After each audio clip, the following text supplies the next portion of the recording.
بسم اللہ الرحمن الرحیم۔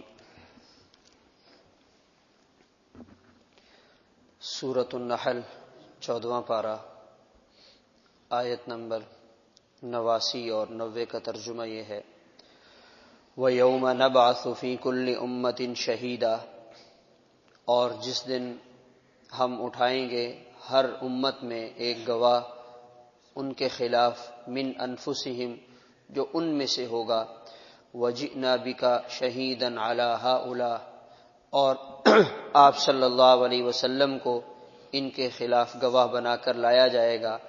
وَنَزَّلْنَا عَلَيْكَ الْكِتَابَ تِبْيَانًا لِكُلِّ شَيْءٍ، ہم نے آپ پر یہ کتاب نازل کی ہے جس میں ہر چیز کا بیان ہے، یہ ہدایت ہے، یہ رحمت ہے، اور یہ بشارت ہے مسلمانوں کے لیے۔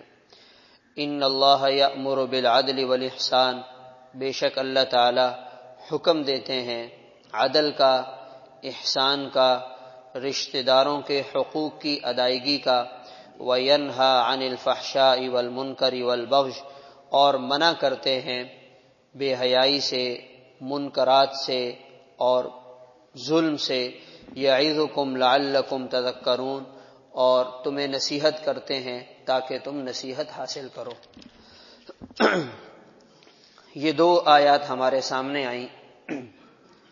پہلی آیت کے مضمون سے متعلق کل بھی ہمارے سامنے بات آئی، قیامت میں انبیاء کو بھی لایا جائے گا اور امتوں کو بھی لایا جائے گا، اور انبیاء اللہ تعالیٰ کے سامنے اس بات کا اظہار فرمائیں گے ہم نے اپنا پیغام پہنچا دیا، اور انبیاء کی اس بات اور اس دعوے پر امت محمدیہ کے لوگ گواہی دیں گے، اور امت محمدیہ کی گواہی پر حضور پاک صلی اللہ علیہ وسلم گواہی دیں گے۔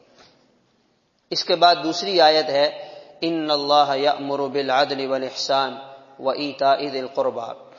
یہ آیت ہمارے ہاں عام طور سے جمعے کے خطبے میں پڑھی جاتی ہے، اور یہ سلسلہ آج سے نہیں ہے، خیر القرون کے زمانے سے عمر بن عبدالعزیز رحمہ اللہ نے اپنی سلطنت میں یہ فرمان جاری کیا تھا کہ جمعے کے خطبے میں ہر خطیب یہ آیت پڑھے گا۔ اس وقت سے یہ چلا آ رہا ہے۔ یہ آیت قرآن پاک کی جامع ترین آیات میں سمجھی جاتی ہے۔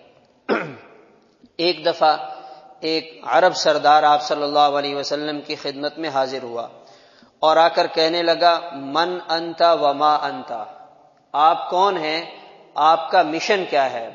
آپ نے فرمایا: میں محمد بن عبداللہ ہوں اور میرا مشن یہ ہے۔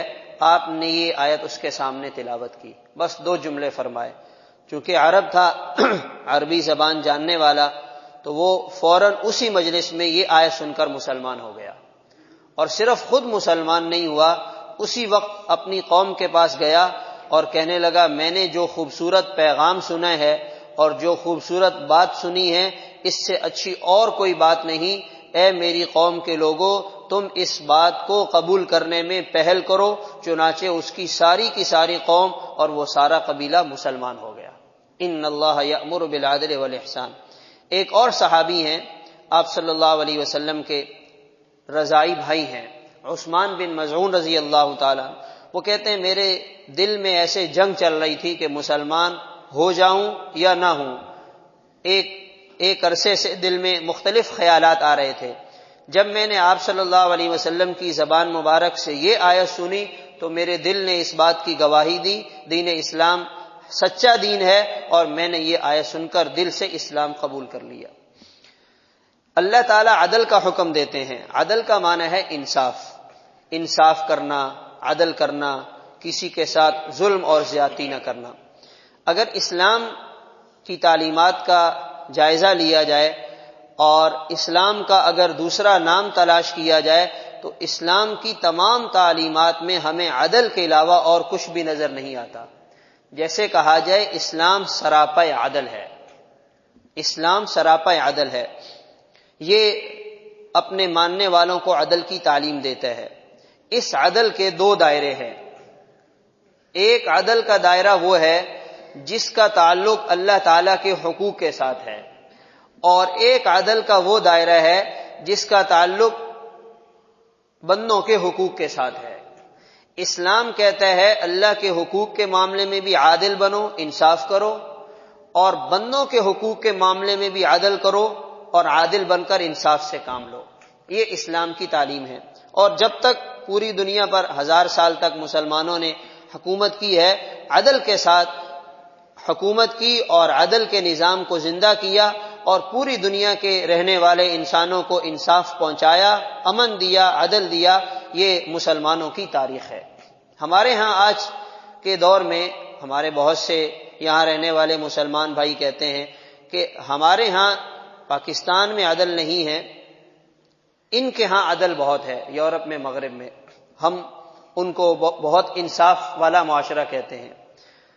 تو اگر اس بات کو درست مان لیا جائے تو اس حد تک تو یہ بات ٹھیک ہے کہ وہ اپنے ہاں اپنے لوگوں کے لیے عدل اور انصاف سے کام لیتے ہیں، کسی حد تک اپنے لوگوں کے لیے، مگر جہاں تک مسلمانوں کی بات ہے یا مسلمانوں کے حقوق کی بات ہے، اس میں وہ عدل سے کام نہیں لیتے۔ اس کی ایک آسان سامنے ہمارے مثال ہے۔ ہمارے ہاں پڑوس میں ایک ملک ہے جو 1 سال سے زیادہ عرصہ ہوا ہے کہہ رہے ہیں کہ ہم اپنے ہاں نظام اپنے دین اور اپنی شریعت کا لانا چاہتے ہیں اور اس کے مطابق اپنی بادشاہت اور سلطنت کو بنانا چاہتے ہیں، مگر آج تک پورا کفر ان کو ماننے کے لیے تیار نہیں ہے۔ اگر یہ انصاف پسند ہوتے سب کے لیے تو ان کو مان لینا چاہیے تھا۔ کوئی کسی اب وہ کہہ رہے ہیں نہیں ہماری شرائط مانو، ہماری مرضی پر آؤ، یہ کرو وہ کرو۔ آپ کی یہ ساری باتیں آپ کے لیے تو درست ہیں، لیکن اگر مسلمانوں کی کوئی جماعت، مسلمانوں کا کوئی ملک، کوئی قوم وہ چاہتی ہے کہ نہیں ہم قرآن کے مطابق چلیں گے تو آپ اس میں کیوں رکاوٹ بنتے ہیں؟ یہ ہمارا ایک سوال ہے۔ اگر آپ عادل ہیں، انصاف پسند ہیں، تو آپ کو یہاں بھی عدل سے کام لینا چاہیے۔ یہ روس اور یوکرائن کی جنگ چل رہی ہے۔ ایک رپورٹ ہمارے سامنے آئی، یوکرائن سے جن لوگوں نے ہجرت کی ہے، اپنی جان بچا کر دائیں بائیں کے ممالک میں گئے ہیں، تو قریب میں ایک ملک ہے، اس نے باقاعدہ اعلان کیا ہمارے ہاں صرف وہ پناہ گزین آ سکتے ہیں جو مسلمان نہیں ہیں، جو مسلمان ہوگا ہمارے ملک میں آنے کی اجازت نہیں ہے۔ اگر آپ انصاف پسند ہیں تو پھر یہ کیوں ہے؟ اچھا، اس وقت آج کی اس ترقی یافتہ اور آزادی والی دنیا میں کتنے مسلمان آج بھی ایسے ہیں جنہیں بے دردی سے کاٹا جا رہا ہے، شہید کیا جا رہا ہے، ملک سے بے دخل کیا جا رہا ہے۔ اگر آپ عادل اور منصف ہیں، عدل سے کام لینے والے ہیں، تو آپ خاموش کیوں ہیں؟ تو اس کا مطلب یہ ہے میڈیا کے ذریعے جس انداز سے وہ اپنا تصور پیش کرتے ہیں وہ بڑا خوبصورت ہوتا ہے، اور اسلام اور مسلمانوں کا جو تصور پیش کرتے ہیں وہ بڑا خوفناک ہوتا ہے۔ تو ہم سمجھتے ہیں انصاف ان کے ہاں زیادہ ہے اور مسلمان انصاف سے خالی ہیں۔ ہمیں اپنے ہاں بھی انصاف لانے کی ضرورت ہے، مگر ہم ان سے درخواست کریں گے کہ آپ انصاف کے دائرے کو اپنے لوگوں تک محدود نہ رکھیں، اسے مسلمانوں کو تک بھی پہنچائیں اور مسلمان بھی اس سے فائدہ حاصل کریں۔ پھر ہمارا اگلا سوال یہ ہے، وہ انصاف پسند ہیں، عادل ہیں، اپنے بندوں کے لیے انصاف کرتے ہیں، تو ہمارا سوال یہ ہے کہ جس خالق اور مالک نے انہیں اور تمام انسانوں کو پیدا کیے ہے، اس کے لیے ان کے ہاں کوئی معیار یا اس کا کوئی حق ان پر ثابت نہیں ہوتا کہ وہ اس کے حق کو پہچان کر ادا کریں۔ وَمَنْ أَظْلَمُ مِمَّنِ افْتَرَىٰ عَلَى اللَّهِ كَذِبًا، اللہ تعالیٰ فرماتے ہیں اس شخص سے بڑا ظالم کون ہوگا جو اللہ کے بارے میں جھوٹی بات کرے، جو اللہ تعالیٰ کے حقوق کو پامال کرے، اس سے بڑا ظالم کون ہو سکتا ہے؟ تو قرآن تو کہہ رہا ہے کہ یہ ظلم ہے، ہم کہتے ہیں وہ انصاف والے ہیں۔ تو ہمیں یہ سوال کرنے کا حق ہے تاکہ ہمارے اوپر جو ان کا ایک تاثر غالب ہے اور ہم ان سے مرعوب ہیں، ہمیں اس سے باہر آنا چاہیے۔ ہم وسیع النظر ہو کر سوچیں، اسلام کے خوبصورت نظام کو دل سے قبول کریں کہ الحمدللہ جو خوبصورتی، جو عدل و انصاف ہمارے دین میں ہے وہ کہیں بھی نہیں ہے۔ پھر ہم آتے ہیں عدل کے معنی کو اپنے مسلمان معاشرے کے اعتبار سے سمجھنے کے لیے کہ ہمارا اسلام کس عدل کی تعلیم دیتا ہے۔ حضور پاک صلی اللہ علیہ وسلم کی خدمت میں ایک صحابی آئے اور آ کر عرض کیا، یا رسول اللہ مجھے بتائیے، میں احب ان اکون اعدل الناس، لوگوں میں عدل کرنے والا بننا چاہتا ہوں، میں کیسے عادل بن جاؤں؟ عدل کے ساتھ عادل بن کر زندگی گزارنا چاہتا ہوں، تو میں اس کے لیے کیا طرز عمل اختیار کروں؟ آپ نے فرمایا جو اپنے لیے پسند کرتے ہو وہ دوسروں کے لیے پسند کرنا شروع کر دو، سب سے بڑے عادل بن جاؤ گے۔ یہ مسلمان معاشرے میں رہنے والے لوگوں کے لیے تعلیم ہے۔ جو رویہ، جو طرز عمل، جو انداز گفتگو ہم چاہتے ہیں لوگ ہمارے لیے اختیار کریں، ہمیں بھی وہی رویہ، وہی طرز عمل، وہی انداز گفتگو اپنے دوسرے مسلمان بھائیوں کے لیے اختیار کرنا چاہیے۔ ہم میں سے کوئی بھی یہ نہیں چاہتا کوئی اس کا مال دبائے، کوئی اس کی غیبت بیان کرے، کوئی پیٹھ پیچھے اس کی برائی بیان کرے، کوئی اس سے نفرت کرے، کوئی اس کو برائی کے ساتھ یاد کرے۔ تو ہمیں بھی دوسروں کے ساتھ اسی طرح سے پیش آنا چاہیے۔ یہ ہے عدل۔ تو آج ہمارا مسئلہ کیا ہے؟ ہم یہ چاہتے ہیں کہ بھئی ہمارے ساتھ تو سب اچھے رہیں، مگر ہم کسی کے ساتھ اچھے رہنے کے پابند نہیں ہیں۔ ہماری بیٹی کو تو خوش رکھا جائے، مگر ہم دوسروں کی بیٹی کو خوش رکھنے کے پابند نہیں ہیں۔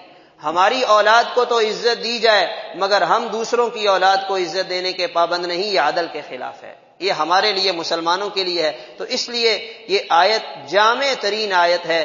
اس کے مضمون میں آگے بھی 3-4 باتیں ہمیں بتلائی گئی ہیں۔ تو یہ جو گفتگو ہے یا جو قرآن پاک کا پیغام ہے، یہ ہمارے اندر کے سوئے ہوئے مسلمان کو جگانے کے لیے ہے۔ تو ہمیں ان تعلیمات کو غور سے سننا اور اپنے عمل کا جائزہ لینا اور اپنے عمل کو اس کے مطابق بنانے کی فکر اور کوشش کرنا ہمیں کرتے رہنا چاہیے۔ اللہ تعالی عمل کی توفیق عطا فرمائے۔